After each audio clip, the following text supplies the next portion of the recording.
Welcome, everybody, to the Brickyard podcast. Here you on May 6th, going over all the latest news in the NFL and NBA and beyond, starting with Kirk Cousins and his situation, going over all the rookie quarterbacks, some offseason moves, including Chase Claypool to the Bills, Odell Beckham to the Dolphins, and previewing the second round of the NBA playoffs. We first start with a rumor out of Minnesota, which was the reason why Kirk Cousins had left the great state of Minnesota was because of their draft plans to draft a quarterback. Now we look today because we all know what happened. We all know what ended up happening. He went to Minnesota, moved out of Minnesota to Atlanta to go to Atlanta, $180 million, and they ultimately drafted Michael Penix. So Kirk Cousins today, not a happy man. No, I'd be upset too. I was like, okay, you guys want to draft a quarterback in Minnesota. I respect that. You're being upfront with what you want to do. And frankly, if you want to draft a quarterback, I'm not really interested in mentoring one, which was one aspect of it. And I'm not really interested in having someone sit behind me. I want a long-term deal where I'm going to be the starter for 4 years and potentially get another deal, and I don't want to be in a situation where I'm going to be benched or traded to a destination where I may or may not want to go there if the trade pieces don't align there. So free agency, Kirk Cousins gets to walk, goes to Atlanta, and then you lie to the quarterback who is supposed to be your future. After what do? You go 7-10, 7-10, 7-10, all because Arthur Smith was like, you know what is a great offensive game plan? Give Derrick Henry the ball 30 times. Like, yeah, if you give that physical specimen the ball 30 times over and over and over, of course something good is going to happen when you have arguably one of the greatest running backs. Then you have Arthur Smith. He goes there. You have no offense whatsoever. Keep drafting offensive prospects in the top 10. Can't make anything out of them. And then you can't figure out your quarterback situation either. So then you go out and you sign Kirk Cousins when he stated that he left Minnesota because they were going to draft a quarterback, and go right behind his back and do exactly the same thing. If I was Kirk Cousins today, I would ask for a trade. I would go to the front office and be like, hey, man, I left Minnesota because I wanted to be the man on a playoff team. You guys have gone 7-10, 7-10. You just need that extra guy to get over the hump. If you draft an awesome player on defense like Dallas Turner, we could really do something next year because we're not competing with too much with the Buccaneers, maybe still being in a rebuild, not quite there yet with Baker Mayfield. New Orleans definitely rebuilding, and God knows what's going on in Tepperville right now. So we have a real shot if you draft someone in the top 10, but no. So I would ask for a trade. Yeah, I agree with that there because you think about the players that were available at 8. You had even Roma Dunze, who fell to that very next pick. Right now, their wide receiver room looks good, but not great. Their number 1 being Drake London. You like Drake London a lot more as your number 2. And then they're Kyle Pitts and Bijan Robinson as well. But the defense was the problem last year. They had not a lot of pressure. Grady Jarrett was kind of their main defensive pressure. And then their secondary, you had Jesse Bates to rely on and AJ Terrell. But otherwise, their defense was average at best. Go out and get a Dallas Turner, you go get a Latu Latu or anybody of those calibers, you're looking a lot better. But instead, you draft a guy who won't be seen on the field for at least another 3 years when you're in win now mode. Extremely questionable pick. And for someone like Kirk Cousins, who had other suitors who were already interested in him, there were plenty of people who wanted to offer him that contract. And ultimately, he sided with Atlanta for everything you mentioned. But now he feels burned. So you know what do? You ask for a trade, you fuck him over, and Atlanta goes right back down to the bottom. Yeah, I think Atlanta kind of deserves a curse here where it's like, okay, it's different with what happened with Aaron Rodgers and Green Bay when you draft Jordan Love, because you expect this from the Green Bay Packers because this is exactly how they operated under Brett Favre, and then Brett Favre ended up being mad about that. And then all you have to do is just look at history. They know how to draft quarterbacks, and they also have a track record of, knowing what they're doing. And like the Packers actually have a plan at quarterback where the Falcons are like, okay, say you play devil's advocate and we don't know when we're going to be in a situation where we can draft a quarterback like this again. That's fine. Just be honest with the person that you're bringing in. So there's no harm, no foul there, because potentially Kirk Cousins didn't want to re-sign in Minnesota because he didn't want to have to mentor a quarterback and then have two jobs besides just being that quarterback of a team, getting to the playoffs, and then getting paid where he's like, okay, now I'm looking over my shoulder, could potentially be benched if he has more talent. And that doesn't really look good when I could just have one more contract and I'm not going to be able to maximize my money like I want to. And maybe I could have made it work with a different team. And then you could also have a situation where it's like, if you want to draft a quarterback this year, why don't you trade for Dak Prescott if Dallas doesn't want him? Because he has 1 year left on his deal. If Dallas doesn't want to re-sign him, then they trade Dak. Then Kirk Cousins goes to Dallas. You have your quarterback there. He's accomplished more, been more of a stable factor, hasn't had as many choke jobs as Dak Prescott in the playoffs. And then you have Dak in Atlanta, who may not be there long term. And then he can go get paid somewhere else next year. Yeah, hell, even Atlanta might even sign him. But you mentioned the Packers as well. The thing of the Packers that also differentiates it is that team was already loaded. They already had playoffs, consistently making the playoffs, back-to-back MVPs. But Aaron Rodgers was 38. They knew that time in Green Bay was ending relatively soon, and he left after 18 years. And that was 18 years with the franchise where the exact same thing that happened to Brett Favre occurred with him. So as much as at the time that pick was questionable, ended up aging well, and they're in a great spot now. But for Atlanta, if their selling point to him was, we're not going to draft a quarterback, we're going to bring you in and you're going to spend 4 years in Atlanta, and then they go out and do the complete opposite, shame on Atlanta. I think they should get fines. They should lose a draft pick if that's what ends up being the case, because there were other suitors. The Saints were interested in him. Miami, other teams that flown out there were interested in Kirk Cousins. And if he ended up being in Atlanta because of a lie that was told by the GM, shame on the GM and shame in Atlanta.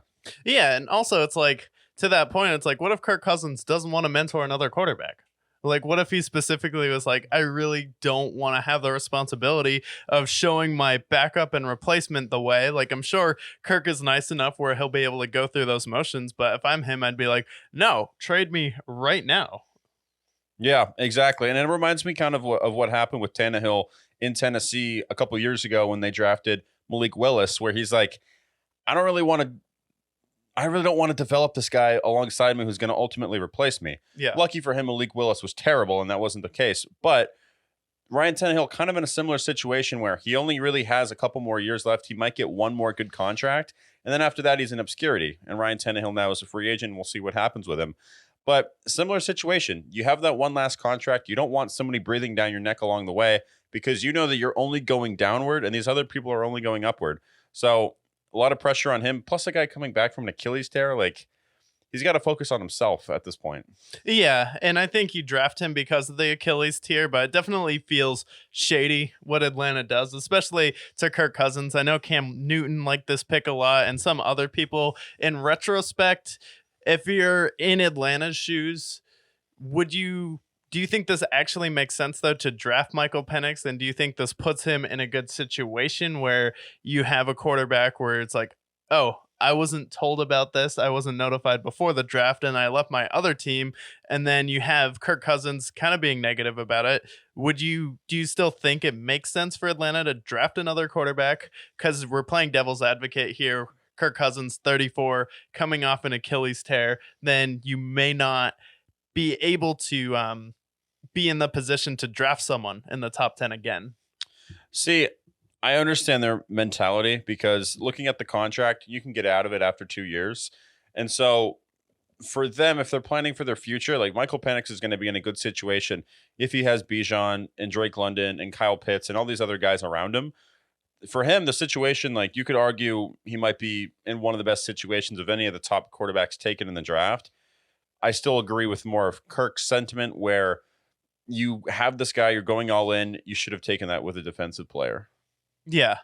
Yeah, I definitely agree there. And I think it does make sense for Atlanta and a certain point, but it seems like, okay, you're playing you have two different hands in two different pots right now, where if you look at what Sean McVay did with the Rams, and he's kind of perfected the ability to maximize your roster with the assets you have today, where you look at the Rams, every season is about winning the Super Bowl that year. We're planning ahead, sure, for the years to come, but if I have to give up a draft pick this year, next year, and the year after that to just get the talent on the team, that's what I'm going to do. I'm not going to go out there and sign Matthew Stafford and then think about Matthew Stafford's replacement. What I'm doing is thinking about that 3-year window, and you can apply this to LeBron James too, where your assets don't matter anymore because you haven't had a good quarterback since Matt Ryan, and the last few years of his careers were rough. Outside of that, you had Michael Vick and the unfortunate situation happened there, but you really haven't had that many opportunities to maximize a roster where you have great pieces on offense. You have a new head coach who is a defensive minded guy. So use that pick to go ahead, maximize the roster around Kirk Cousins, and go out and focus on winning a Super Bowl this year instead of, oh, what's going to happen a few years down the road? Outside of Kirk Cousins, are we going to be in a situation to draft a quarterback? It's like, you're the Atlanta Falcons. You don't need to be thinking about that right now. You need to be thinking about the opportunity you have this year to go out there, win your division, and then anything can happen from there if you put the right pieces on defense. Yeah, or even if they would have went out and gotten Roma Dunze, I would have been happy with that. Or maybe get a Brock Bowers. You already have talent at tight end and wide receiver, but at the end of the day, you want to give him as much help as you possibly can. And both of those guys would have been a great fit in Atlanta, especially because they didn't pick up Kyle Pitts' fifth option. Yeah, I think if you just drafted Brock Bowers and then you're like, hey, Oakland, do you want to give us a, I don't know, 7th round pick for Kyle Pitts? Yeah. Dude, what a bust Kyle Pitts became. What a bust. I mean, that was terrible. Hopefully Kirk Cousins can fix him here. And I think this will still be a good situation, all things outside of it for Kirk Cousins. But it does raise, like, out of all these rookie quarterbacks drafted, who do you think has the best situation? Out with like Bo Nix here, we have Drake May coming in, JJ McCarthy in the first round, Caleb Williams, and then I think that Michael Penix too in a few years. So we can't really judge his situation. But if you had to take one of these quarterbacks solely on their situation, who do you think is going to succeed the most in 2024? Honestly, I think it's going to be JJ McCarthy for me. And I say that because he has an offensive-minded head coach who has proven to elevate. You saw what Kirk Cousins was in Washington, and then once when Kevin O'Connell came to Minnesota, how he elevated his game. So I think that JJ McCarthy, for me, feels the most limited of these quarterbacks. But what complements that is he has Aaron Jones at running back. He has J. Jeff. He has Jordan Addison. And he has a really great tight end in TJ Hawkinson as well. And an offensive line that they're rebuilding at that point. So I think that they're in a situation where they need him to be a 28 touchdowns, 7 picks kind of guy and throw for 38 to 4,000 yards. And they might not compete in that division just because of how loaded it is, but they could be competing for that 7th seed and still making a run at the playoffs, even with their rebuild. Yeah, and I think that's definitely a really good point because I do like JJ McCarthy's situation a lot. And like with the comparison with Brock Purdy, where he didn't throw too many touchdowns in college, but if you can just have him in there processing information, doesn't have the biggest arm in the world, but you just need to know how to use your weapons and when to throw the ball away and make the right football play. I think he could be a really good fit with the Vikings. But thinking about like their situation and how much pressure is going to be on this quarterback to step right in and succeed right away. But also you have to think about how often is this quarterback going to be thinking about, I have to score at this moment right now, or my team is going to lose, or my defense is too bad to make a stop there. With the Vikings, I think their defense still needs a lot of work. So when I look at Drake May's situation, the Patriots defense has actually been pretty good over the past few years. And if we have Gerard Mayo continuing the same defense that Bill Belichick had, their defense has not been the problem. So you're really not going to have to score as many points if you're Drake May. Then someone like Caleb Williams is going to have to score. Someone like in Washington, someone like Jaden Daniels is going to have to score. Someone like Bo Nix is going to have to score. And then he'll be able to make enough plays with his legs, which Mac Jones could not do. And that's going to open up more opportunities on offense. And then if you make a trade midseason for a wide receiver, I actually think Austin Hooper and your tight ends are pretty good. Ramondre Stevenson, Hunter Henry there. You have a really good run game in New England. So if they add a receiver, I think overall, the pressure on him and his situation is going to be, okay, I don't need to make every single play this drive because I know my defense is at least going to be able to hold the other team at bay. If you look at how bad that offense was, I mean, the only team that had a worse offense than the Patriots last year was Tepperville. And honestly, if they could have scored 10 points in some of these games, you were looking at a team that would be competing for the wild card. And that was given how awful their offense was. So that's a good point there, because if he can score a touchdown a game and then Ramondre Stevenson or Antonio Gibson can score another one, with all this ways that they can take away the ball on defense and they can maybe get a field goal out of it, this is a team that's going to win a lot of these 17-14 games, 14-10, 10-6 sort of situations. Where last year, those were the games that they slipped away from because they couldn't score whatsoever. I think Drake May has probably the lowest expectations of these top 10 quarterbacks that were taken, given the fact that they're coming from somebody as bad as Mac Jones and how bad that offense was. Really, for him, as long as he's decent, they're going to be happy. Yeah, as long as he's decent, they're going to be happy. And then also what he does is he actually adds, I don't know, a dynamic quarterback to the Patriots offense for the first time ever.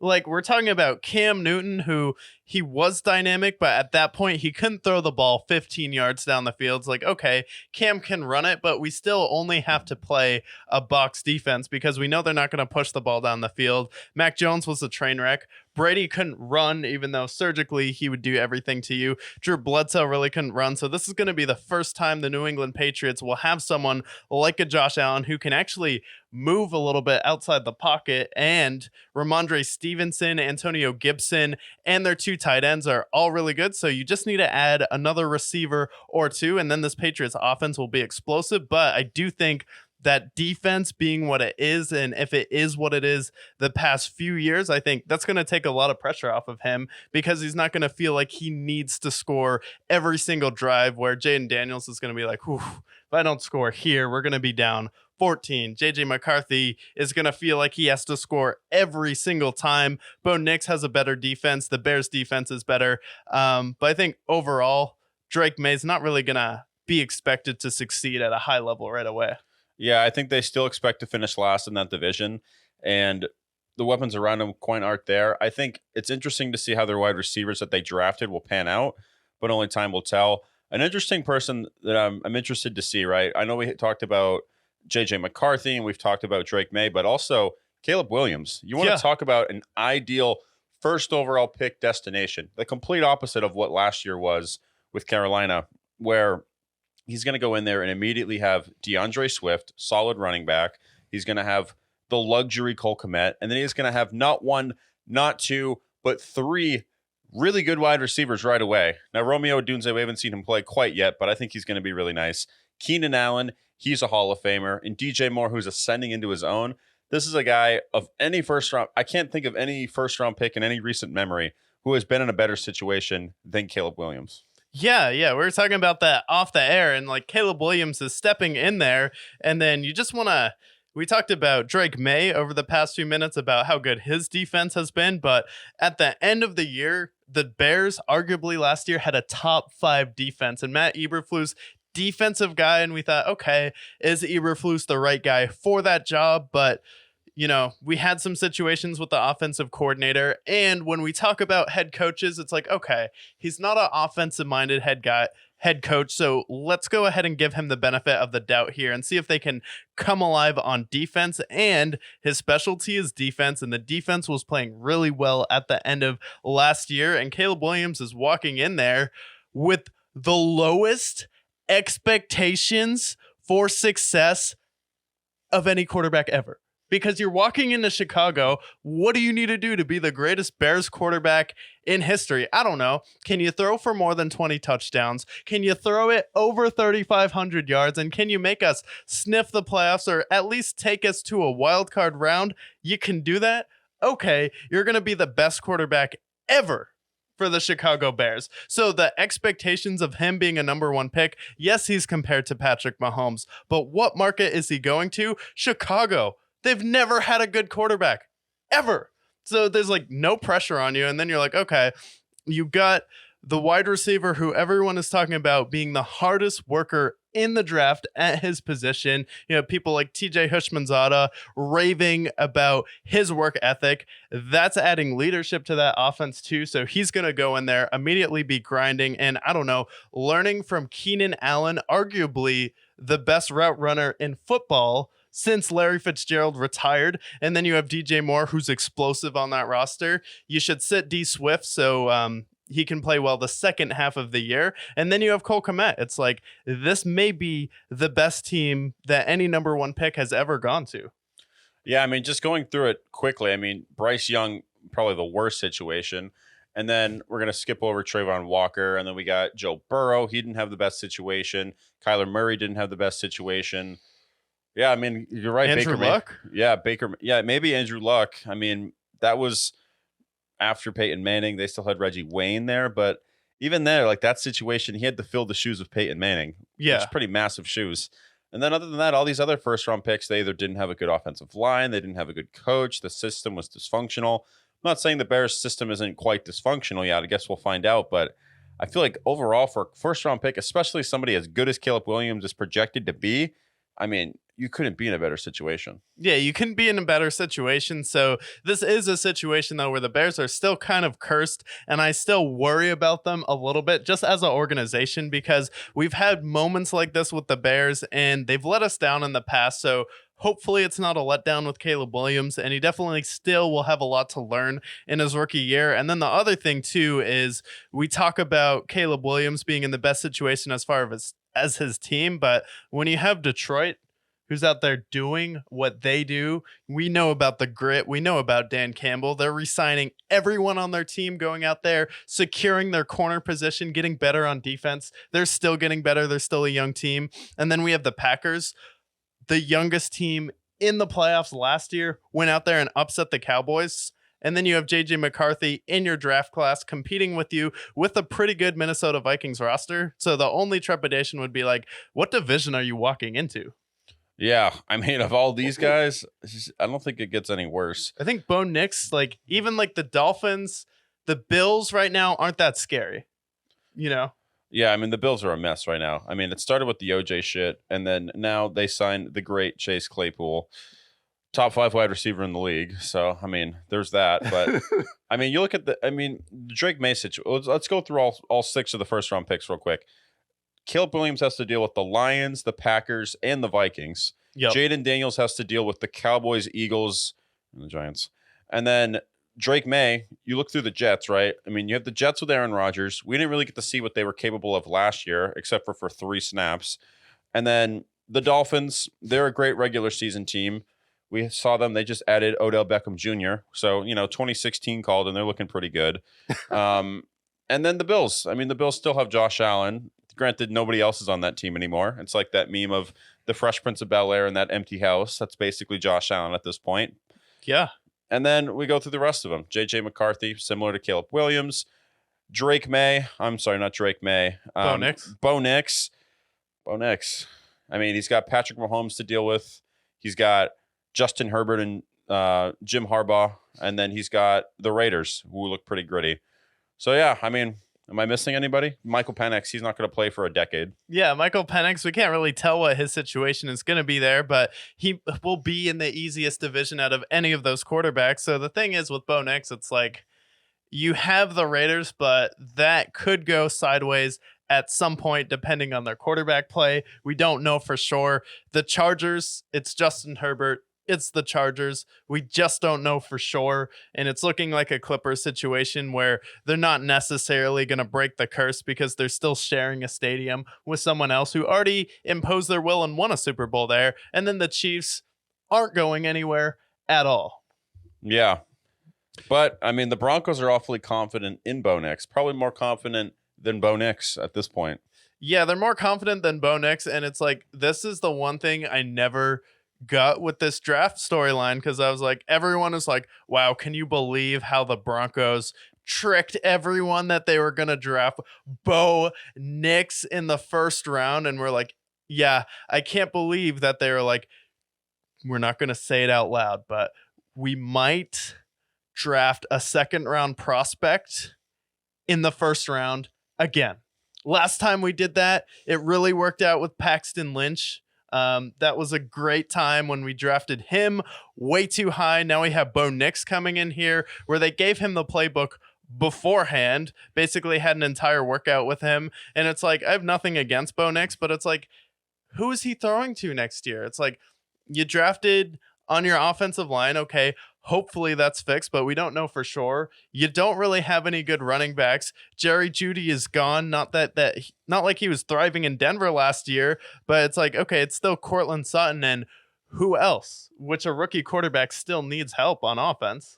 I just find it hilarious where you're seeing all these reports now where the Broncos are doing their victory lap because they got Bo Nix. And Bo Nix, of all 6 of these quarterbacks, was ranked 6th against all of them. And he was a second-round pick. And their victory lap is people thought that we were taking other quarterbacks, but we decided to take Bo Nix. And they're so excited about it. And I don't know if this is Sean Payton losing his mind, because since he's joined Denver, it's been a complete nightmare, to be completely honest with you. But the victory lap for Bo Nix is something that cannot be explained to me. So somebody in the comments, dumb it down for me, and maybe I'm an idiot. Who knows? But you took somebody who was projected to go in the 2nd or 3rd round, 12th overall, and you are calling us stupid for that. Who else in the 1st round would have drafted Bo Nix? Like, I don't think anyone was clamoring for the guy who looked like Topper from the Outer Banks. It's like no one was asking for Bo Nix. And at the same time, ask yourself this question.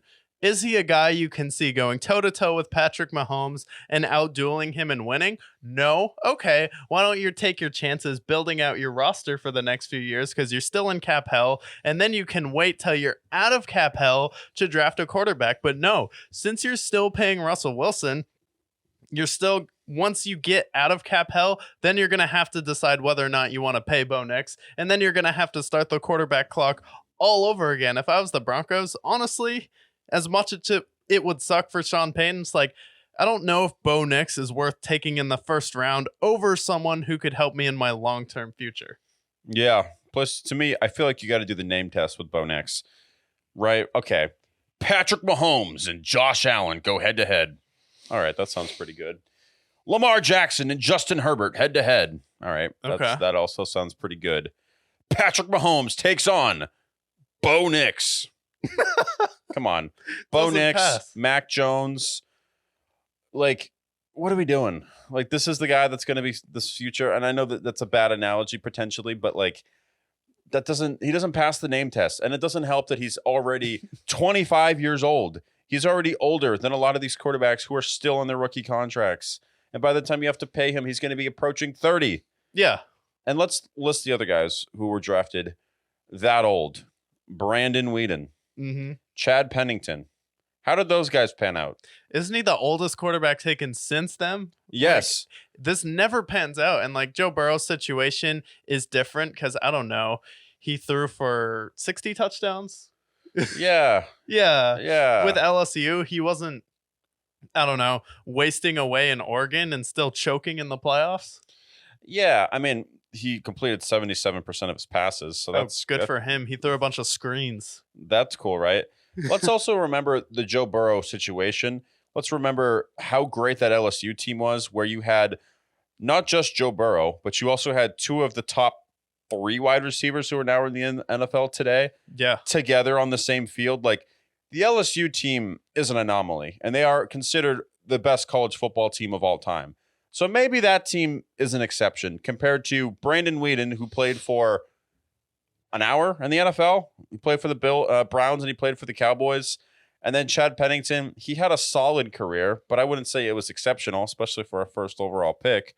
But Bo Nix, I'm sorry, man. You're not going to talk me into Bo Nix. Yeah, and I feel like low-key with that LSU team, that was the team that made people be like, NCAA, where you at? Because this team is sick. How sick would it be to play as this Joe Burrow team and then bring back NCAA? Like, that team literally was so good and so stacked at every single position that it had people clamoring for the video game to be resurrected. When was the last time someone you met was like, you know what, man?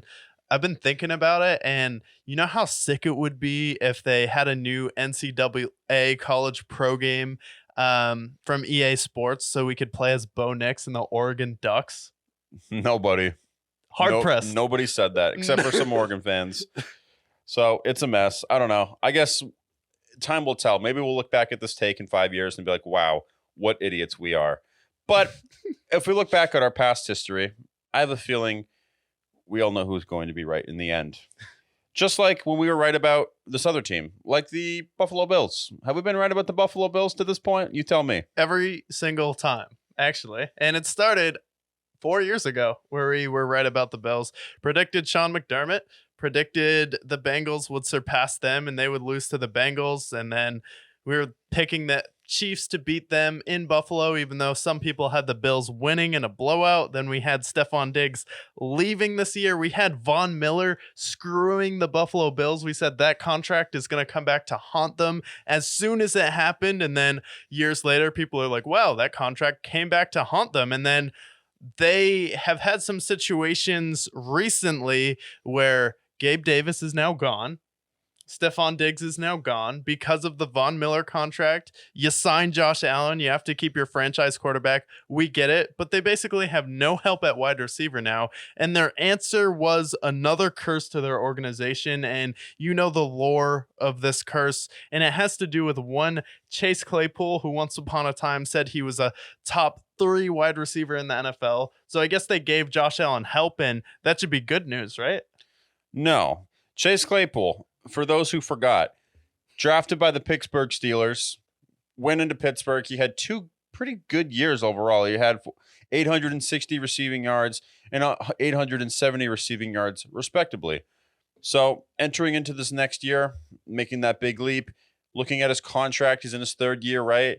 And he becomes an absolute nightmare for Pittsburgh. Pittsburgh starts out really slow, and they decide, we're tired of this guy. Let's trade him to the lowly Chicago Bears, which at the time was with Justin Fields, the guy who's going to win Pittsburgh over, apparently.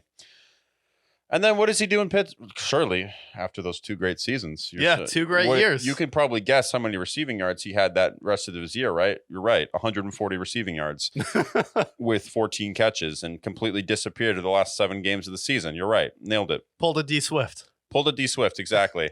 And then the next year, maybe what happened was a fluke. Maybe that was a fluke. We don't know. He goes into training camp. He goes back to work for Chicago. And he catches 80 yards in 8 games. And they say, time to get him out of here. We're cutting his ass. He's gone. Keep in mind that in that time, Chicago went 5-19. Not very good. That's weird. So then he goes and he gets cut. And the Miami Dolphins, who at the time were 7-4. Oh, not the Dolphins. The Miami Dolphins. They're riding high. They're in the lead for the division. They're having Super Bowl aspirations. They have the great Tua Tagovailoa at quarterback. They pick him up. They figure, why not have more speed at our position? And you can guess what happens there. Takes over the team and leads the league in absolutely nothing. He has 4 catches for 80 yards. And the season, they go from 7-4 and they end their season 10-7. So do the math there. That's 3-4. 3-4. But now, lucky for him, he's got a chance to resurrect himself with the Buffalo Bills, who now have at wide receiver. Yeah, what's his number in Buffalo? Number 14. Now, who was number 14 last year, and who was number 14 the last however many 4 years? Oh yeah, Stephon Diggs. Stephon Diggs, the guy who will go down as one of the best Bills wide receivers of all time when it's all said and done. That guy. What could go wrong with that? Surely the last history, practice that I've showed you the last couple minutes or so, surely nothing will go wrong there. We've gone over a number of Bills curses in the last several, pretty much the last 4 years. We've gone over the curse of O.J. Simpson. We've gone over the curse of just Buffalo in general, just literally the city of Buffalo, New York. Nothing against the great citizens of Buffalo, New York, but Buffalo, New York, being cold and frigid and miserable to live in. And now we also mentioned the Super Bowl losses and missing a field goal and things going wrong and them being basically an elevated, evolution of the LA Chargers. And now here we are now, and we're going to bear witness to the curse of Chase Claypool in real time. Yeah, it's the curse of Chase Claypool, and this is a situation where automatically in my mind, when I see Odell Beckham Jr. go to the Miami Dolphins, I see you lose Stephon Diggs last year, and I see you, lose Gabe Davis as well, even though it's a coin flip. Whether or not he's going to catch a pass or not when it's thrown to him, he was still a receiver that Josh Allen threw the ball to and could catch passes, where now we're looking at the Buffalo Bills in a situation where they're on the same level of what the Patriots have been over the past few years, except, I don't know, you lost every single player on your defense outside of Von Miller, and then you have to keep Von Miller because of the contract there. And then Miami pretty much signed a defense this year, and now you sign Odell Beckham Jr. It's like, okay, is Josh Allen better than Tua? Yes. Do I still think the Miami Dolphins are going to choke in the playoffs again? Yes, I really do. And I think that will be true in the playoffs next year, but the Buffalo Bills are still in a situation where in the regular season last year, with Stephon Diggs, with Gabe Davis, you still struggled against the Patriots with Mac Jones. You still started out 500 and ended up dipping sub 500 last year. And then you ended up getting hot at the end of the season.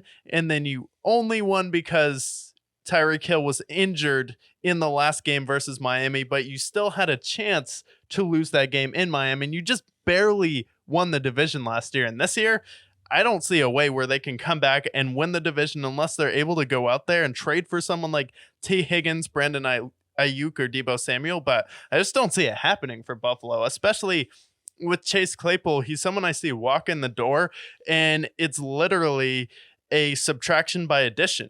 Same thing like having Kadarius Toney on the field and active. I'm like, anytime Kadarius Toney is active and on the field and playing, I can't have the Chiefs in my top 5. And then they finally deactivated him for the playoffs, and suddenly the Chiefs are good again. Wow, that's crazy. Same thing with Miami. Same thing with when Chase Claypool left. So this is going to be another just toxic cancer in the Bills locker room. Okay, sure. Some beef with Chase Claypool, or not Chase Claypool, some beef with Stephon Diggs there. He's gone now, but then you bring in Chase Claypool. It's like, it's not going to get better. You just subtracted some bad juju and added more bad juju into your locker room. And the difference is the bad juju that you added is significantly worse than the bad juju that you had beforehand. And you didn't get anything in return for him, for Stephon Diggs. And yeah, for me, it's the way that they replace him with Chase Claypool and for him to take his number so quickly. Because even we go back to OJ, and rest in peace, OJ, by the way. We never got to talk about that because I was in Berlin at the time. But with OJ Simpson, right, he leaves Buffalo in 1977, and they don't have somebody fill that jersey number until 2019. Yeah. And this is somebody who was allegedly convicted of murder. But I say this to say this. Replacing a hero in Buffalo with Chase Claypool is just, I'm disgusted. It's wrong. And it's disgusted. Like, yeah, even Melo was upset when Denver let Jokic be number 15. And I feel like Melo has a gripe there, but Stephon Diggs is going to be like, really? As soon as I walked into your building, Josh Allen became an elite quarterback. Because the first 2 years previous, we were like, I don't know with Josh Allen. This guy's like, seems wild. Sometimes it seems like he can't hit the broadside of a barn, but he has a really strong arm here. A lot of turnovers there. And then as soon as Stephon Diggs walks on, we're like, oh, wow, Josh Allen is Patrick Mahomes. Josh Allen. And then everyone was trying to put Josh Allen on a way higher pedestal than he had ever been on before. And now we'll see what he looks like without Stephon Diggs, without Gabe Davis, and no real number one receiver. I get you have Dawson Knox, and I get you have Dalton Kincaid, but it's like, you still need wide receivers on your team. He's not Patrick Mahomes. He's not Tom Brady. He's not going to be able to carry a team without weapons.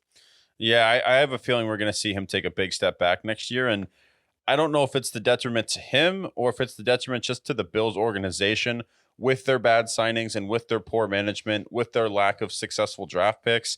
I know Keon Coleman could end up being a very good wide receiver for them.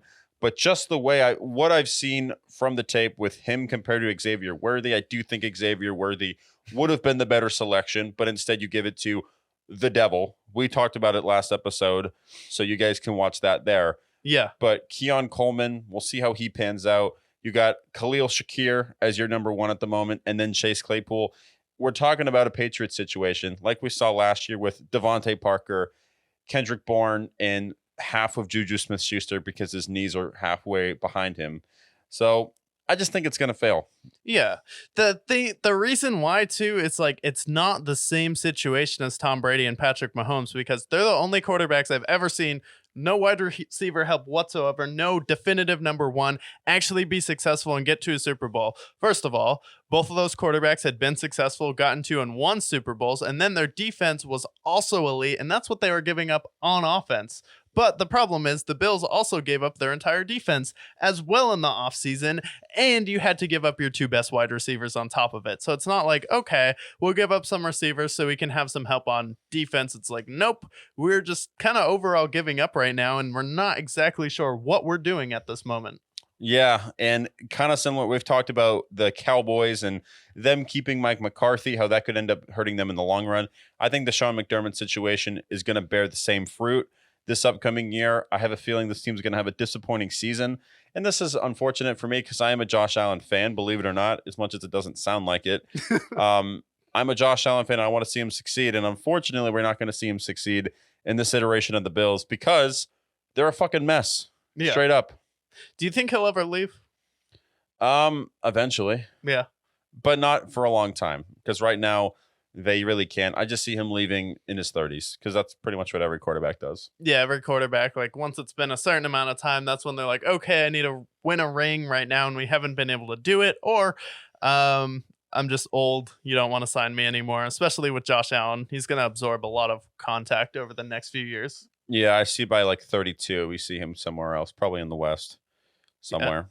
Yeah, in the West somewhere. But yeah, we'll see with the Buffalo Bills. But that division is looking pretty good. But we do have the NBA playoffs going on right now. And speaking of kind of chaotic and dysfunctional, the LA Lakers end up getting eliminated in 5 versus the Denver Nuggets. Yes, ever since LeBron James and Kevin Durant picked Jokic last, he's been on an absolute tear, and Jokic has not lost a regular season game to LeBron since that moment and has only lost one playoff game to him. But what happens when the Lakers lose? What happens when a LeBron team loses? The coach gets fired, and the Lakers really, if you look at their past coaching situations, they don't really last that long in LA, and they don't have a lot of patience for head coaches there. So do you think this is on Darvin Ham there? Do you think Darvin Ham should have been gone this soon, or do you think they should have waited it out, maybe see who you can get next year? I don't understand why they fired Darvin Ham, because to me, I'm like, okay, last year, the team that was basically AD, LeBron, and then this random G League guy, Austin Reeves, and what he became, ended up being really good for them. And then we're talking about like KCP and some of these other figures. It's like, well, KCP was on the Nuggets. I'm thinking of a couple of other role players. But for me, it's like, I feel like they overachieved last year. And then this year, whether it be injuries or whatnot, I think they ended up living up to their expectations. And I never really felt like they were underperforming with the Lakers. I feel like they were exactly where they should have been when your number 3 is Austin Reeves and then your role players are the Gabe Vincents of the world and Roy Hachimura. So I didn't understand this firing to me because I feel like the Lakers are in a pretty good spot and Darvin Ham has proven to be a pretty good coach in the NBA. And then the next question for me becomes, who's going to coach them? Because for me, if I'm a head coach, especially when I see what they did to Frank Vogel and Mike Brown and Darvin Ham and Luke Walton, and the list goes on and on and on. For the last decade, we joke about the Panthers and what they've done in the NFL, and the Lakers are a much different situation because the stakes are so much higher. Who the hell wants the Lakers job at this point? You have LeBron James, who's entering his 23rd season, and he's a free agent. We don't even know if he's going to be there by the time you're the head coach. You have Anthony Davis, who you flip a coin, great. You flip a coin, where the hell is he? Any given night. And then your number 3 is Austin Reeves, who you gave $18 million a year to. And at the time, he deserved it. No disrespect to Austin Reeves, big fan. But who in their right mind wants to be the Lakers head coach at this point? This is worse than being the head coach of the Cowboys or being a head coach of the Yankees or being the head coach of any of these massive brands. You have all this pressure behind you, but yet your front office is ridiculous at certain points. You think that you can trade Roy Hachimura for Damian Lillard. You think you can trade Gabe Vincent for De'Aaron Fox. But remember how valuable THT used to be? THT, have you heard THT's name ever since then? He's running away in Utah. Yeah. So it's like, who the hell wants to be the Lakers head coach at this point? I thought Darvin Ham did not deserve to get fired by any means.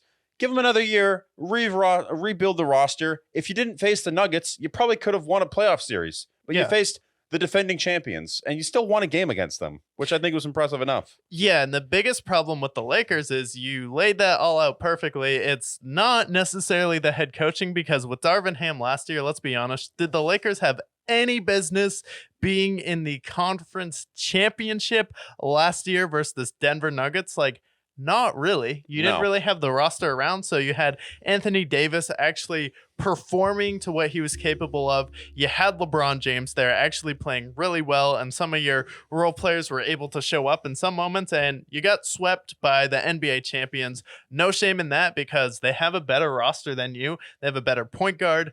Jokic is better than Anthony Davis, and then Michael Porter and Aaron Gordon pretty much can outplay the entire Lakers bench when you have Rui Hachimura there.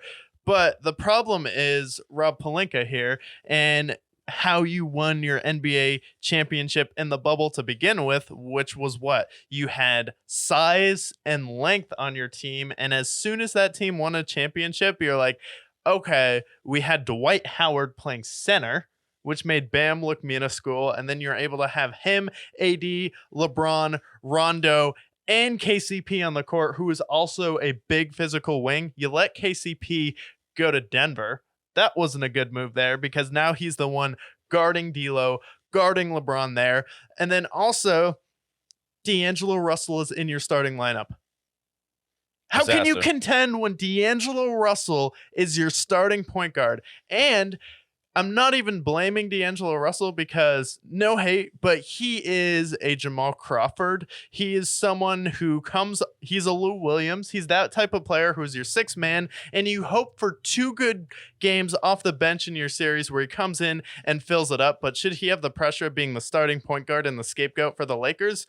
Absolutely not. And then what is the logic of trading away Caruso so you don't have to sign him, because you really don't think he's going to be worth the money he demands, but you also sign a similar player in Austin Reeves who pretty much does the same thing as Caruso, if not a little bit better, but you're still relying on him, D'Angelo Russell, to be your third scorer essentially there. And then outside of LeBron and Anthony Davis, it's like no one else shows up. And you got everyone you wanted in the offseason. You went after Gabe Vincent, got him. You got Spencer Dinwiddie. He just didn't do anything. It's like LeBron and AD played as good as they could have played. D'Angelo Russell did what D'Angelo Russell does, and you expect from D'Angelo Russell, but he shouldn't be a starter on your team. It's like, how is this Darvin Ham's fault that he doesn't have a bench? Like, I don't understand this. Like, Jackson Hayes was your backup there, and every time Anthony Davis went out, Jokic was straight to the rim. Aaron Gordon, it was just a layup line to the rack there. And it's like, okay, so Darvin Ham is supposed to make up for the fact that Rob Pelinka doesn't know how to build a roster. Yeah, and I feel like the problem with the Lakers also, in the Rob Pelinka era especially, is all of these players are on mid-level exceptions, because you're paying AD and LeBron so much money. And then every single time the offseason occurs, half of the team goes. So they never actually have that rapport. And even that 2020 Lakers team that won the title, these were all players that were on one-year deals who ended up either retiring or going on to other teams, like the Danny Greens of the world, like the KCPs, as you mentioned. And then now Dwight Howard is killing it in China. So the problem with them is that they don't have an actual roster that stays. There's no continuity to this team. Yeah. But I don't think that falls on Darvin Ham. I think Darvin Ham's going to go somewhere else, whether it be a team like maybe it's the Sixers who are tired of Nick Nurse, or maybe it's another winning team that wants to get another head coach. I think Darvin Ham's going to be exceptional, just like we saw with Tyronn Lue in Cleveland. Like, they're good head coaches, and they just end up just not succeeding in their destinations. It's also like, you weren't supposed to beat the Nuggets. Like, you were lucky if you got a game. So, like, I don't understand why you're so disappointed that you lost to the Nuggets this year. It's like, you weren't supposed to beat them to begin with. Yeah, and that's my mindset, too. It's like, you run into a team like the Timberwolves or the Thunder, or maybe you slip up higher and you face, somebody else like the Mavericks or the Clippers. That team maybe you go a little bit deeper with, but the Nuggets have had your number in the regular season. They've had your number in the postseason. They own you. They are property of the Nuggets at this point. And no shame. I mean, the Nuggets have been the property pretty much everybody at this point. You saw what they did last year and how they ran through the West and ultimately took care of the Heat. It's like, it's just, for me, where was the failure this season? Because for me, I saw old LeBron, I saw Anthony Davis, and then everybody else around them couldn't do anything. Yeah. So where's the fault of Darvin Ham again? I'm trying to see where this fits in, because you won the play-in tournament, you got a game against the Nuggets, and against a team that everybody knew you would never beat. Yeah. So where did he fail? Yeah, and I was like, I'd be surprised. I wouldn't be surprised if the Nuggets had swept them, and the fact that they got a game, I thought was really good. So it's like, he didn't have a bench. LeBron and Anthony Davis maximized what they could do, but at the same time, you would have situations where Anthony Davis wouldn't score in the fourth quarter, and that's why they blew a 20-point lead. But at the same time, LeBron can dictate everything going on in the court, and LeBron wasn't setting up Anthony Davis, and it was almost like the Lakers didn't want to beat the Nuggets because they knew they couldn't win the title that year, or they knew they'd eventually lose the series there. But like, you switched Aaron Gordon on to Anthony Davis. That doesn't mean that Anthony Davis should still only have one shot attempt through the fourth quarter, but when you're the star, you have to demand the ball. If Michael Jordan goes out there and doesn't get a shot, I'm not going to be like, wow, should fire Phil Jackson because Michael Jordan didn't get the shots. Like, no, Michael Jordan will go out there and say, I need the ball, give it to me now, because you're the star, you're the one who can command and dictate how the offense works. Another thing that we haven't talked about to this point that I think is important is, let's also remember how much of this series the Lakers were leading the Nuggets. They were leading the Nuggets in 80% of the game. Yeah. And granted, they only got one win out of it, but they were leading them for 80% of the series. If you couldn't look at the box score and you couldn't see what the final tallies ended up being, you would say, okay, the Lakers won in 5 because of what we saw. And ultimately, the Nuggets, whatever, they were able to have multiple comebacks and they were able to win when it mattered, ended up having much better fourth quarters than the Lakers did. But you led the defending champions 80% of the series, and you just couldn't get it done in the fourth quarter. Again, does that fall on Darvin Ham? Maybe to some extent. But does it fall on D'Angelo Russell, who would be shooting 0 of 7 from the field at certain points of the series? Or AD disappearing? Or Gabe Vincent maybe having a poor shooting night? Or Roy Hachimura getting cooked? Like, where does this fall on Darvin Ham again? Like, LeBron's 39 too. What are we expecting from this team? Exactly. Like, I don't get what the goal of the Lakers is at this point, because you're not building a roster that can win a championship. Everyone in the West is getting better, especially with Wemby, all these other teams that will go over. So it's like, what really is the goal of the Lakers right now? I don't even know at this point. And it feels like it's the turning of the tides, right? We saw LeBron fail in 5 to the Nuggets, and he's getting old. He's entering year 40 at this point for next season, and we don't even know if maybe he doesn't even come back. And then we saw Steph missing on the play-in tournament, and now we have Kevin Durant, who also has failed in the playoffs as well for another time outside of Golden State. And he's unhappy again. And with Kevin Durant, it's so frustrating because it's been 5 years since he's made the conference championship, and that's just painful as someone who's a fan of basketball, especially of Kevin Durant, because in Golden State, he was basically the savior for the Golden State Warriors. You fell down 3-1, end up blowing that lead to LeBron and Kyrie. Like, Steph was hurt then, but we get LeBron. The Cleveland Cavaliers came back against the odds, beat Steph Curry head to head there. So Kevin Durant goes there, goes back-to-back in the finals as the MVP, probably could have won 2, 3, maybe even 5 rings with the Warriors. So you'd have the ring argument over LeBron. You could extend your career because they're not relying you on being the best star. So you were approaching with Kevin Durant potentially top 10 of all time discussions. But since then, you go to Brooklyn, now you go to Phoenix.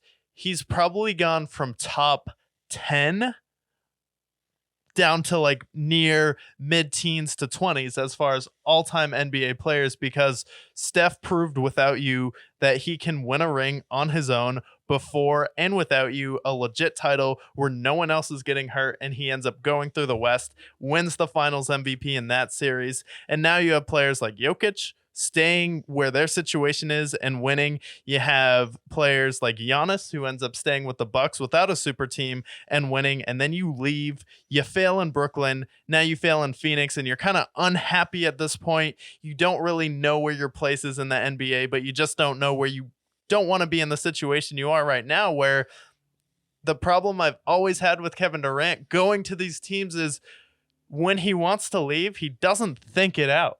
You don't think about the contracts you're signing. If you know you potentially won't want to be in a team the next few years, or you have a problem with committing to a team, then maybe sign a 2 or 3 year deal where you can opt out, because when teams have to trade for you like Brooklyn did, okay, now you gave up all of your depth. You end up getting a sign and trade to Brooklyn where they end up getting D'Angelo Russell in that trade, I believe. And then Phoenix traded everything to get Kevin Durant. And then you get there and you don't have a roster to put around you, and they give up all their draft picks to get you. And then you go out there and get Bradley Beal. It's like, what do you expect from a team that has to go out there and trade for you, as opposed to LeBron when he does it? He just goes and signs. Yeah, and that's the big thing. And that's been their biggest failure in Brooklyn and in Phoenix, because everything you mentioned there. What was the biggest problem with the Suns this year? Okay, it's great that they have Devin Booker. It's great they have Kevin Durant. And it's great that they have Bradley Beal. But who else is going to score? And at this point, the answer was only Grayson Allen, because there was literally the only person that succeeded in there. You can throw out Bobo if you want. But the rest of the team was nothing. And they didn't have anybody to play, what's that word called? Oh, yeah, defense. So that team was a complete mess, and nobody believed in them if they had a brain for this season. And then you go to Brooklyn, same problems there. Yes, it's great they have Kyrie. It's great they have James Harden, and it's great they have Kevin Durant. Who else are they going to give it to? Blake Griffin, DeAndre Jordan? Give me a break. So that's been the problem, and you nailed it there when you said you didn't have the awareness to understand, all right, I don't want to be here. Let me formulate a plan. LeBron James, give him credit here. Whether or not you agree with him going to Miami or agreeing to him going back to Cleveland, he thought it out years in advance. He started planning the Heatles in 2008 when he knew his contract was up. He said, D-Wade, how cool would it be if we played together? Carmelo Anthony, potentially. Chris Bosh, potentially. How cool would it be? Let's all become free agents at the same time and sign all together with all these cap spaces and fill out the roster organically. Not Kevin Durant. Kevin Durant had different ideas, and that's why he has formed 2 of the worst super teams in the modern era at this point, and has completely killed the super team era. Yeah. To this point. Yeah, he's killed the super team era, and then he's also hasn't made it out of the second round since then. And Kevin Durant actually played pretty well in Phoenix, but the problem is the chemistry with him and Devin Booker doesn't work. And at this point, it's almost the same situation as Jason Tatum and Jaylen Brown, where they're like, is it your turn or is it my turn? And then Devin Booker has not won a playoff game without CP3. And Devin Booker, when he's orchestrating an offense, isn't as good, because with a player as great as Devin Booker on offense, you want him thinking shoot first without passing to anybody else. You want him in that shoot first mindset, where now he's like, I don't know if I need to involve Kevin or Bradley Beal or what's going on there. So it's like, I'm not a proponent of, oh, this team needs a point guard for the sake of having someone who can orchestrate the offense, but you should have someone who at least can run the offense outside of Devin Booker. And Kevin Durant has never proved to be a guy who can bring the ball up like a LeBron James and facilitate an offense. Yeah, and I just think the whole assembly of the Phoenix Suns has been a complete nightmare. First with the Kevin Durant thing, and then the Bradley Beal trade, not having any draft capital for the next 7 years at this point. You want to talk about a team to build in 2K, it's a complete nightmare. Don't even get me started. But you have no draft capital at this point, and now you have no cap space because your cap is taken up almost entirely by these 3 big guys. And you're kind of in a point of no return, because how much confidence do you have by the time these contracts are up that you can actually rebuild? Because Kevin Durant is entering year 35, I believe. And then Devin Booker, he's still young, but what can you get for him? And then Bradley Beal, you just traded for. So this team is a complete disaster. And Kevin Durant, he's unhappy again. So wherever he goes, it's going to be the same situation. And that's if Phoenix even trades him, which I wouldn't if that were them. It's going to be the same situation. Let's say he goes to the Jazz, for example, who have a bunch of picks. they would give up all of their picks, they'd give up all of their depth, and when he goes there, there's going to be no depth. And then what is he going to be upset about? Not having depth. It's also like, who in the right mind would trade for Kevin Durant at this point? Because you're getting a guy who, okay, we're going to have to give up draft capital. We're going to have to give up some pivotal role players for someone who can fit in our system, but he may not be happy, and we may not be good enough with everything we have to give up to trade him. Whereas we could trade for someone maybe of lesser value than Kevin Durant at this point, or just wait and let our process play out, where we're seeing the Timberwolves process work right now. We're seeing the Mavericks work. We're seeing Boston. We're seeing the Pacers and the Knicks, how competitive all those teams are. Where if you're the Magic, if you're New York and you're the Thunder, you're like, I don't know if we should risk trading for Kevin Durant, because then you could definitely mess up a situation where if we had just stayed the course and let our team develop, we could have been where Denver was last year. And that took them 7 years with the Joker to go and win a championship. The patience it took with Giannis to win it. So it's like, I don't know if we want to give up all of our talent, all of our depth to trade for Kevin Durant, because then when we're not as good as we could be with what we gave up for you, you're just not going to be happy and you're going to want to leave. And then we'll be sitting like, whoa, what the fuck, man? Yeah. And then not only that, like you look at some of the free agents that are available in this upcoming NBA free agency, I would be happier with somebody like a Jimmy Butler, who you know that no matter where he goes, he's going to grind and he's going to fit the role that he needs to fit in. So a team like maybe Oklahoma City sees him. They have plenty of cap space, surprisingly. They can go out and get him or whatnot. I would rather have someone like a Jimmy Butler at this point than a Kevin Durant, because he's less temperamental. He's a team leader, and it's not going to cost me anything to get him outside of just cap space. Yeah, and that is interesting because Jimmy Butler and the Heat, it's coming out now that there are reports that they may not be seeing eye to eye. Jimmy Butler doesn't really fit in with Heat culture. Jimmy Butler had a quote where he was saying, if I was playing, Boston would be home right now. The Knicks would definitely be home right now. And then Pat Riley came out recently and said, hey, man, if you're on the court, you should shut up. And then that's the message he sent to Jimmy Butler. So there are rumors and rumblings of Jimmy Butler leaving right now. And I think there are a couple teams that definitely stand out that he could go to. One would be Dallas, because I think Kyrie, Luka, and Jimmy Butler could fit together. And I don't think they would really step on their toes. Jimmy Butler doesn't need the ball really to score. And he's fine just doing the dirty work on defense, facilitating an offense, whatever he needs to do to win. And that would give him an opportunity to win a title. Or San Antonio in the same state with Wemby there. You have Trae Young, who is interested in going to the Spurs and playing with Wemby. So you could assemble that super team. Derek White is also a free agent this year, so he could go back home to San Antonio if Boston doesn't have enough money to pay him. So I could see Jimmy Butler going to one of those teams, or potentially going back to Philadelphia. Now that Tyrese Maxey has come into his own, we're seeing that he's kind of taking the lead on that team as the closer. Save a little bit of Embiid so he doesn't have to tax himself throughout the regular season. So I think any of those three options could work for him. I think of all the three you mentioned, I think the Mavericks would be fascinating. Yeah. As somebody who has watched the Mavericks and has been an appreciator of the Mavericks, whether it be in the Dirk era or the Luka era, that would be a great fit, because I really like seeing him and Kyrie and how they've complemented each other well. And let's see how they do. I mean, we're going to go over their series in just a minute here, but how, depending on how they go toe to toe with the Thunder, Jimmy could be their missing piece potentially.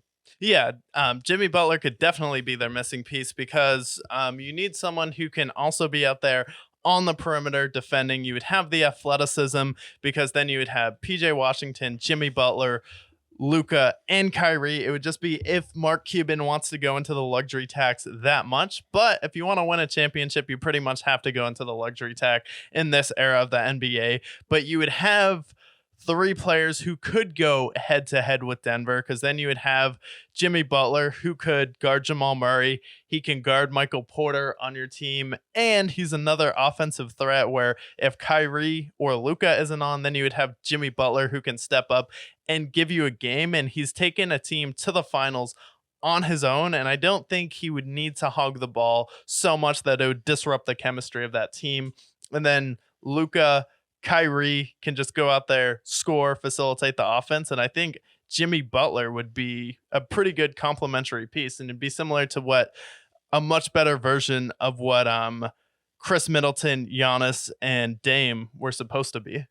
Yeah, absolutely. And I think he'd also push around those younger role players as well and get them up to speed, and also tax them and make sure that they can continue to develop as well. So Jimmy Butler in Dallas, we're shipping it now. We'll see if it happens. Yeah, Jimmy Butler in Dallas, or if he wants to go to San Antonio with Wemby, I think that would be really fun, especially with him and Wemby, and he'd be like, hey, bam, Caleb Martin, why don't you come over here with me?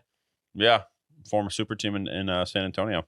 But there's this thing going on in the NBA, in case you've been wondering the last couple of weeks. The NBA playoffs. And we just got the first round over with. And now we got to see the first game of the Minnesota Timberwolves and Nuggets game where the Timberwolves did come out on top.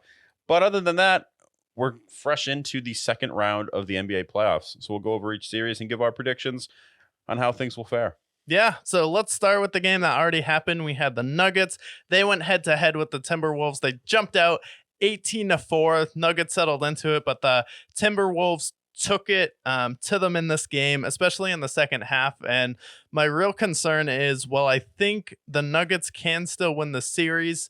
The Timberwolves won 2 games versus them last year, and they're definitely a much better team this year, is the health of Jamal Murray. He was limited after that Lakers series where he wasn't able to go 100% after practice there, and that's really kind of what the series comes down to, because I think at this point, Anthony Edwards has been so good that if Jamal Murray isn't 100% healthy, I could definitely see the Timberwolves pushing it to 7 and potentially winning.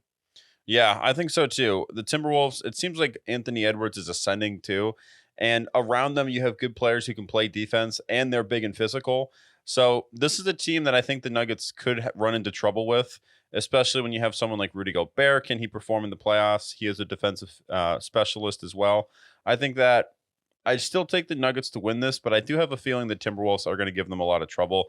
And I do think this is going to go 7 games. Yeah, I think it's going to go 7. And the one thing that was interesting in this game was this was the first time I ever saw the Nuggets rattled, like since the playoffs last year. And I don't think they even got rattled last year, but there was one point in the fourth quarter where the Nuggets were trying to come back, and Joker was making some uncharacteristic passes, turning the ball over, and they seemed a little bit rattled. And I think Anthony Edwards at this point in his career, where he's the only one under 22 besides Kobe to have back-to-back 40-point games, and they don't really have anyone who can guard him on their roster, because you put KCP on him, he's just going to back down and shoot over him, and then he's a lot faster than Aaron Gordon. He was beating him right to the rim right now. So you have someone who is only 22 years old. He's coming into his own right now, and he's doing things that only Kobe Bryant has done before, but way more efficient than Kobe was. And this team now just has the vibe of a champion. And it's one of those teams you watch, and then you watch Anthony Edwards talk in the post game where you're like, I've never seen Rudy Gobert play this well in the playoffs. And then I've never seen Karl Anthony Towns actually step up in a big moment, and Anthony Edwards seems like he's pushing everyone around him into place where he's like, Gobert, we're not thinking about you on offense. We need you fully focused on defense. Karl, you are officially the second scorer on this team, but what you're doing is stretching the floor. You can take advantages of mismatches, and then you have Mike Conley and Jaden McDaniels, who have been playing out of their mind on defense and offense and having big games here. And then you have Naz Reid off of the bench, and then Anthony Edwards just making everyone better and actually going out there and scoring. It's like the Timberwolves actually have the vibe of a team who may win the NBA championship this year. Yeah, I think that they're, like I mentioned before, they're ascending at the right time, and they have a really deep roster as well. So you talk about a team that's matching up against the defending champs. I think this is a team that is going to give the Nuggets a lot of trouble. So it'll be interesting to see how they fare. Do you think the Nuggets are going to go back and win game 2 after how rattled they were in game 1? or do you think this could be a home team kind of takes the advantage? Yeah, I think they'll win game 2 here, and then I'll think they split in Minnesota. So I think it's going to go 7 in the series, especially if Jamal Murray isn't 100%. But I think the Nuggets can definitely make adjustments. I don't underrate Mike Malone as a head coach, but the Nuggets seem like they could be more of a Spurs franchise where maybe they don't win a ton of titles in a row, but they're good for so long that kind of every other year they're winning the title. Yeah, I think that's a good mindset for that as well. So we have the Nuggets winning in 7, both of us here. We'll move on to the other series here, which is Mavericks and Thunder. Great matchup. We got Kyrie and Luka versus that young Oklahoma City team. Yeah, versus the young Oklahoma City team. This is where I struggle a little bit is the Pelicans at times pushed the Thunder, and I think that was really good for them. However, it did show that there are going to be certain points where the Mavericks are going to kind of demolish them, and I think this is a mismatch where you're going to be able to defend the players in the post. However, I don't think Chet Holmgren is going to be able to slow down Kyrie Irving and Luka Doncic to the rim, where I felt like the Clippers were a tougher, more seasoned team that had more experience and better coaching than the Oklahoma City Thunder have right now, where I think Luka and Kyrie are just going to be able to have their way in this series. And I think the Thunder, on the other hand, will still be able to take advantages of mismatches and push them, but I would take the Mavericks to still win in 6 in this series. I think the Thunder can get a couple games at home, but I do think with the momentum that the Mavericks built versus the Clippers, where you get blown out in the first game, you come right back and win the next 2. Luka Doncic at this point is one of those players where I expect him to get to the conference championship year in and year out. And he's one of those players too, where he doesn't really need a lot around him to do it at this point. And I think he's coming to the realization where he wants to put himself up there with Joker. He wants to get to an NBA finals, and it's going to be him and Anthony Edwards really battling to take that best player in the world status away from Joker this season.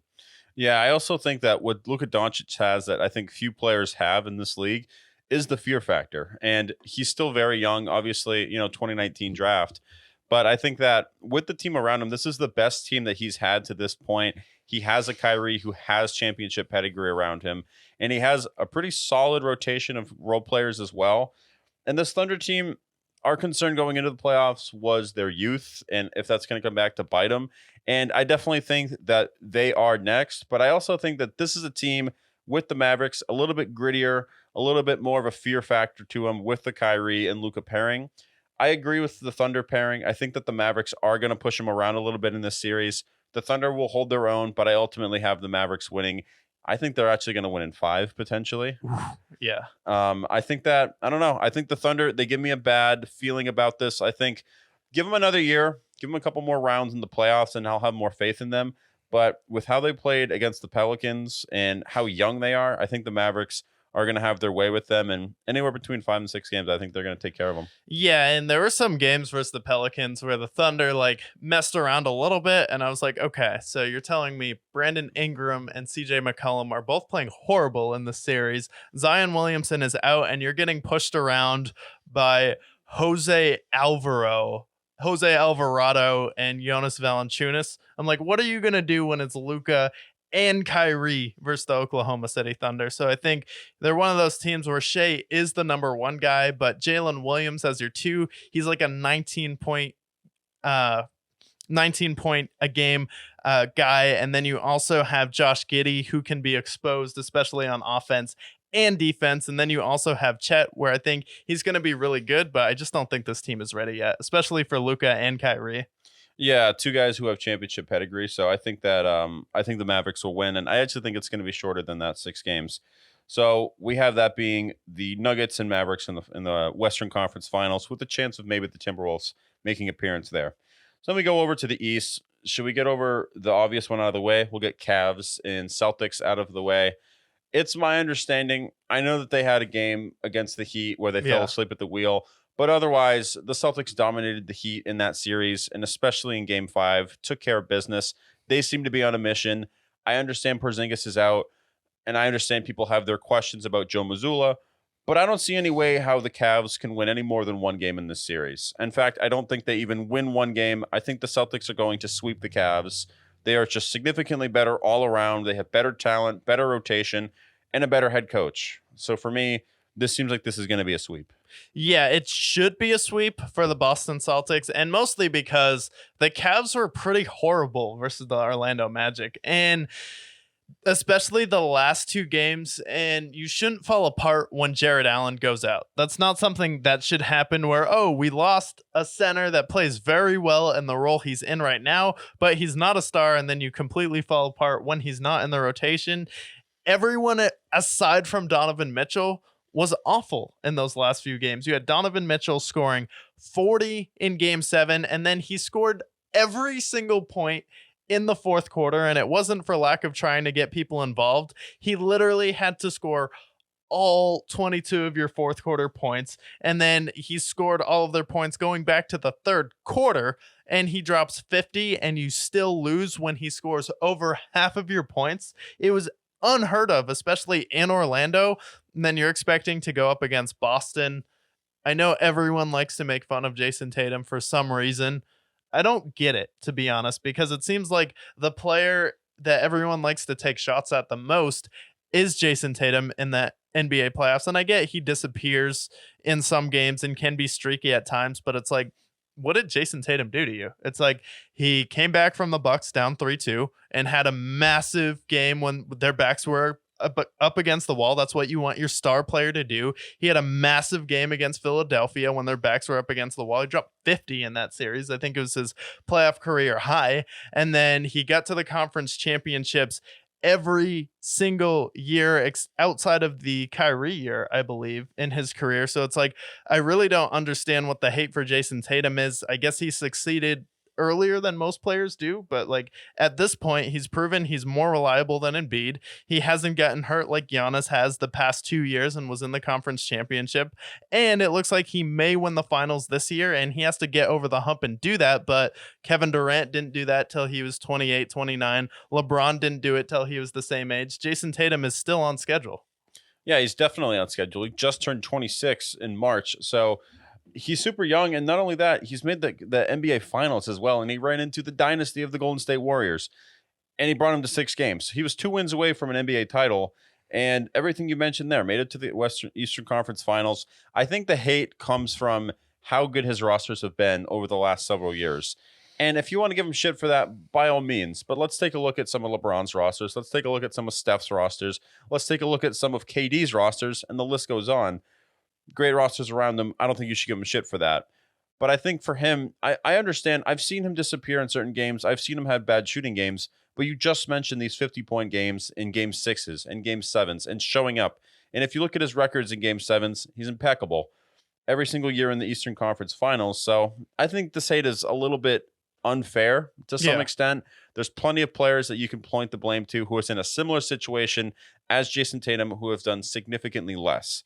Whether that be a James Harden, whether that be a Russell Westbrook, whether it be a number of different players here. I just think that he gets too much hate. Celtics in 4.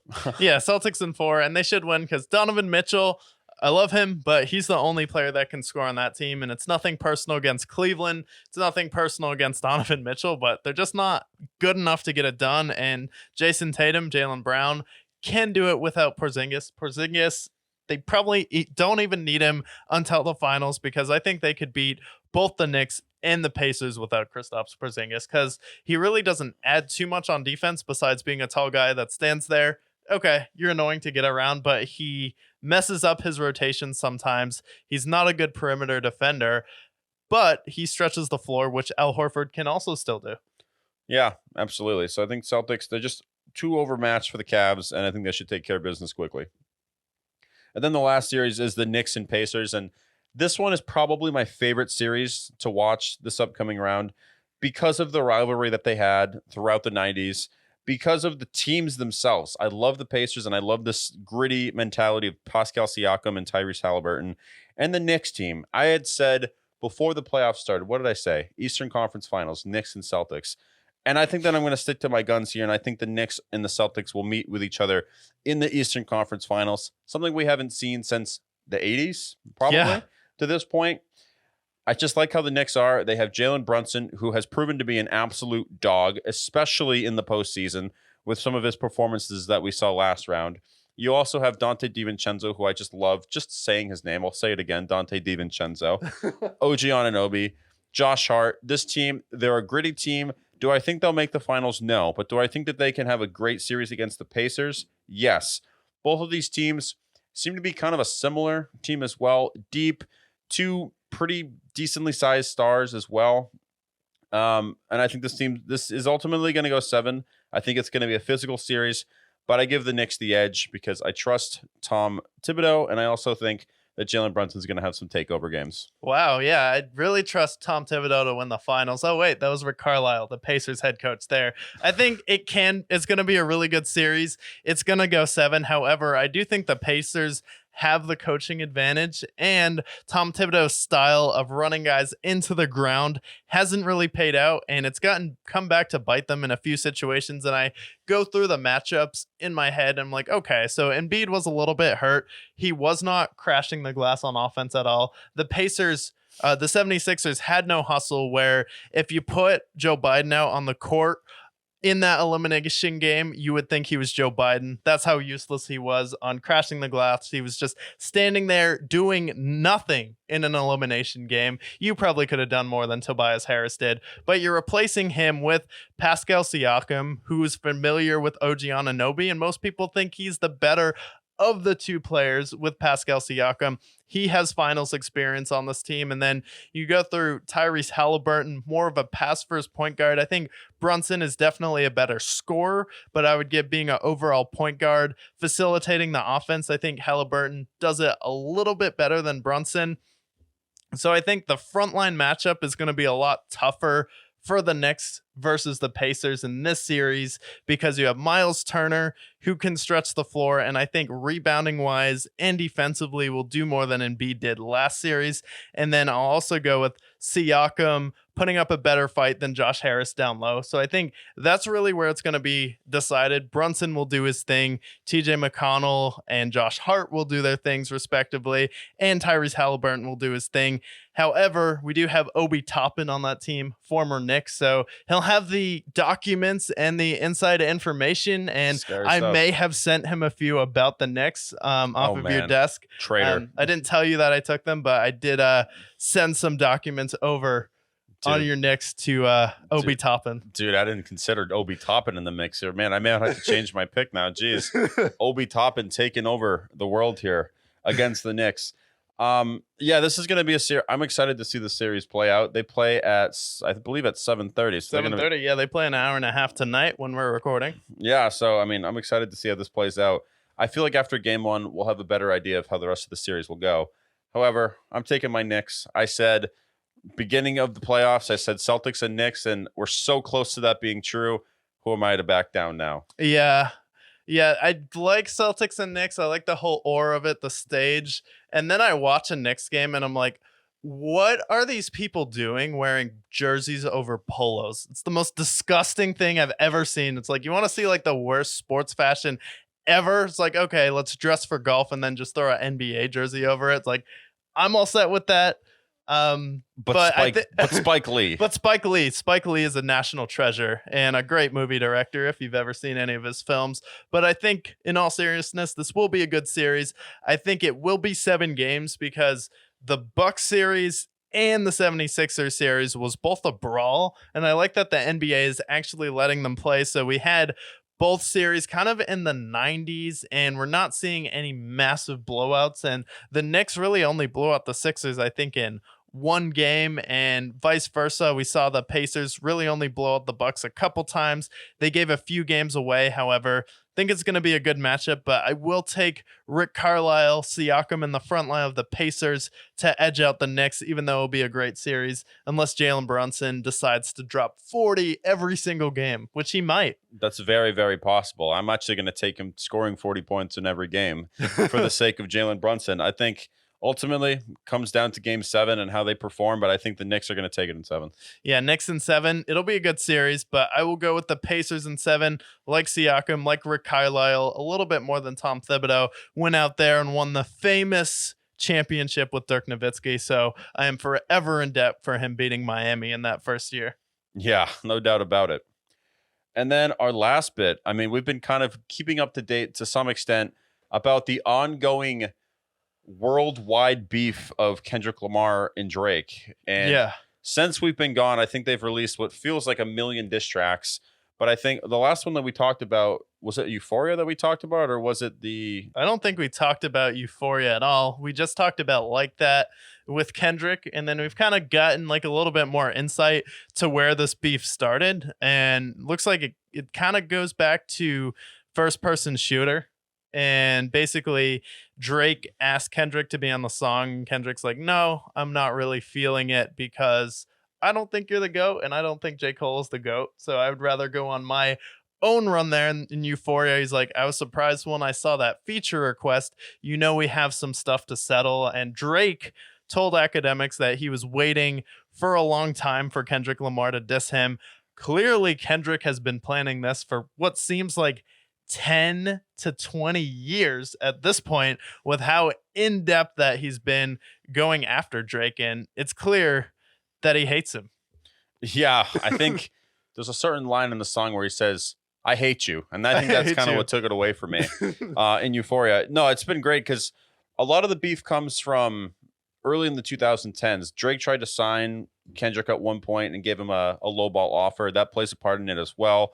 And then all of Drake's petty rap beefs that he's had in the past, whether it be with Meek Mill or Pusha T, Kendrick just doesn't like him for one reason or another. And if you're a rap fan, you either love Kendrick, you either love Drake, or you hate either of them. I think it's easier to hate Drake than Kendrick. But now here we are. We saw first Kendrick had the Like That response. Yeah. In which case Drake released Push Ups, which kind of said, you know, basically in the lack of words, diss me and see what happens. So Kendrick said, all right, diss me and sees what happens. He releases Euphoria, and then he releases 616 in LA. And then ever since then, it seems like every single day. And I'm sure by the time we're done recording, we're going to see another diss track that comes out. But it's just been a barrage of diss tracks to this point. Do you think at this point there has been a clear leader in this rap beef at this point, or is it still muddled waters? I think there's been a clear leader, especially if you talk to like the people who are genuinely hip hop fans, because for me, Kendrick was one of those artists who was like, he could be in the GOAT conversation at some point in his career, but I'm like, he hasn't really had that like no Vaseline moment. He hasn't had like a major rap beef. And I was like, we're kind of missing this. And I think Tupac had his beef with Biggie. He's in the GOAT conversation. Dr. Dre is a GOAT more because of his producing. He's a great rapper, and he's probably the most influential person in hip hop of all time. Eminem's just the GOAT white rapper, which isn't that hard to do, but he's had his rap beef. So I was like, Kendrick is really just missing that toe to toe. I went for the head and took someone out. So, and I think he accomplished that because he talks about, and not like us, he's like, I have 1, 2, 3, 4, 5 plus 5. So he has 5 more tracks ready to go, insinuating with that. And I think just his attack on Drake has been a lot more clear, where Drake is kind of like, you're short. I'm like, okay, this is rap. This isn't the NBA. He's like, oh, well, your contract's not great. Okay. Like, I have plenty of money. That doesn't really affect me that much, especially in a rap beef there. I don't think numbers should really come into play as much in rap beefs, especially when Kendrick has had some of the best numbers of any other artist. And then also Drake attacking him for beating his wife when that was already debunked a couple of years ago. So you're literally just rehashing something that was already debunked, where Kendrick is breaking him down, where he's like, I don't think your music really adds anything to anyone's life, where I'm out here inspiring people to get up and after it. I'm inspiring people to seek after something higher than themselves. My music actually means something, where it's like, I think you're kind of a grifter. You run to Atlanta. You're taking things from our culture, and I'm not really just a fan of you at all. And his attack has been way more on Drake's character, where Drake has had some lines where he's gone after Kendrick for something that was already debunked. So I'm like, okay, you can't really put yourself up in the win column for that. Yeah, see, for me, I come as somebody who is a fan of Kendrick Lamar and somebody who can appreciate Drake for what he is as a rapper. And for me, I think when it comes to having a diss track, there's a couple of things that I think about. And the one thing, obviously, is the diss track good? I don't care about the insults in there. Is it a Yeah. good song in general?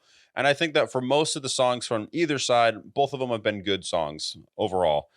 But, and then at this point, if we're talking about a diss track, who has the most viciousness? Yeah. How much does their disses cut into them?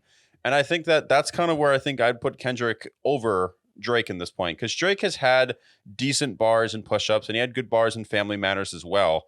But with Kendrick, I mean, I think my favorite song off of his diss track list so far has been Meet the Aubreys, because he goes down each line of his family, whether it's Adonis, his mother, his father, or his alleged daughter, who is unconfirmed. But if it is confirmed, good God, what a diss track this song has become.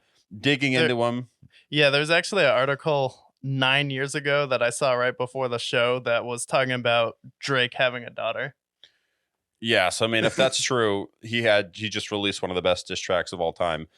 And then I just think Kendrick has had a lot more viciousness on his bars. He's attacking him for pedophilia. He's attacking him for being shitty to women.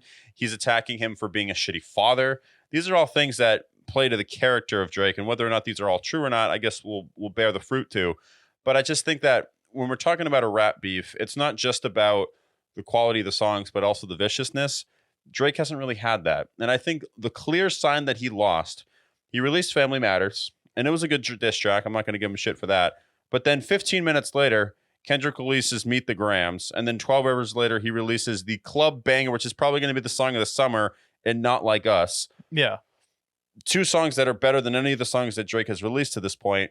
And then Drake's response ends up being Heart Part 6, where he basically just defends himself for the pedophilia claims and then ultimately making fun of him for being molested. Yeah. I just didn't appreciate that message there. So I think Hard Part 6 was him waving the white flag, and I ultimately think this rap beef will be over. Yeah, and I feel like if Drake is like, "Oh, you're calling me a pedophile because you've been molested when you're younger." Oh, like that's not like a oh moment. That's not like a B rabbit moment. That's not really a topic you're like, "Oh, you're molested." That's a point where I can beat you when you're younger, where Kendrick is like, you have this guy who there is a video of him circling around there kissing someone who is underage, even though the age of consent, where that really shouldn't matter, and that shouldn't be an excuse that you're making for him. That's just a mistake you can't make, especially when you're that big. And then just the weird situations of him potentially grooming people, where he's talking to Millie Bobby Brown like, "Oh, are you talking to anyone in school here?" And then his point about it's not only you, Drake, but it's the people around you, where you have some people in a circle that are going through some pretty serious sex trafficking allegations right now. And for the fact that Drake to just poke fun at Kendrick like, "Oh, you were molested when you were younger," it's like, okay, that's not really like, oh, W Drake at all. Especially that means Kendrick would be more protective, especially to people in the industry, and more sensitive about that topic. Yeah, I agree with that 100%. And then another thing that I didn't like about the Hard Part 6, which I think has been easily the weakest track of either of them at this point, was his the way he backed up the allegations of them not being true was, "I'm too famous for that." What's going on, right? Just remind me here. What's going on in the hip hop world right now? Who's this major figure who released some of the biggest songs of the 90s? Diddy. Yeah. Is he too famous to be a sex trafficker? Because it looks like that's not the case. So I didn't like his arguments there. I didn't like him with the molestation allegations. And I feel like his disses just have been surface level digs at this point. Yeah. And there's also like proof out there that you have that there is a pattern of you talking to people that are underage, whether or not it's like you actually went out there and did it, even though there's a video of you actually going out there and doing it. But this is a situation where if you're Kendrick Lamar and you're making these allegations when you're that famous, especially for someone who's as famous as Drake, that's a very serious allegation for you to make without having any proof of it. So I don't think Kendrick is the type of person to be like, "Hey, Drake, your favorite chord is A minor," and more like Certified Lover Boy, more like Certified Pedophiles. That's not something that Kendrick Lamar would just be out there saying if he didn't have any proof. Because I don't think he would open himself up to not only that kind of lawsuit, and we saw what happened with Alex Jones and the whole Sandy Hook situation where he was defaming the family, saying that the mass shooting never happened. It's equally as bad to call someone a rapist or saying that someone downloads PDF files. Like, that's an equally bad allegation to make. So I don't think Kendrick would make that allegation without actually having something to back it up with. And then also, he set up basically in every diss track what was going to come next and then hinted at it.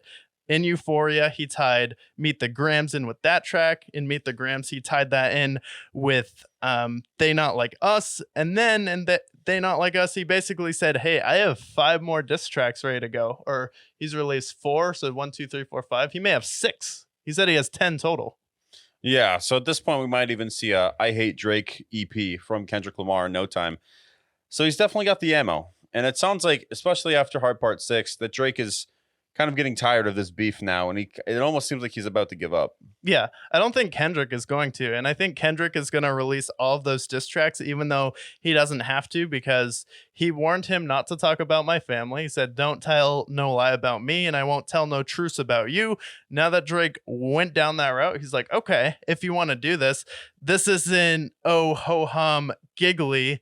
Like, Drake was kind of treating it like a joke at first during push-ups, and it seemed like it was more nonchalant. And when Euphoria came out, people were like, oh, that wasn't like a real diss track. And I'm like, no, that was just bait. Because Euphoria was him like, this is everything everyone has said about Drake. I'm going to put my own spin on it, set up all of the other songs. And I'm like, he has something way more vicious for him. Enter Meet the Grams. Oh, you think my songs are boring? Okay, I'm gonna go ahead and then drop They Not Like Us, and it's gonna be the biggest hit. And then I also have 6 more tracks ready to go. And I think this is something for Kendrick that's kind of like spiritual within hip hop for him. And hip hop, Christianity is his religion right now. And there is a certain part of the culture where I feel like he does maliciously want to get Drake out of there. Yeah, and it sounds like, especially with all these diss tracks, that he might actually succeed. And if he can take down Drake, if he does do that, then I feel like he's got to be in that GOAT conversation. Yeah, he definitely has to be in the GOAT conversation, and we would definitely owe him a debt of service as well to Kendrick Lamar, because my problem with Drake was I felt like he never really made anything that would like make you think at all. Like, he has good bangers, but I never like found too much connection with his music, and I never thought he had like the discography or albums and body of work that someone like Kendrick Lamar can put out. He gets made fun of being a part-time rapper, but wouldn't you rather your favorite artist give you something different, well thought out, and it's the greatest album of that year whenever it drops?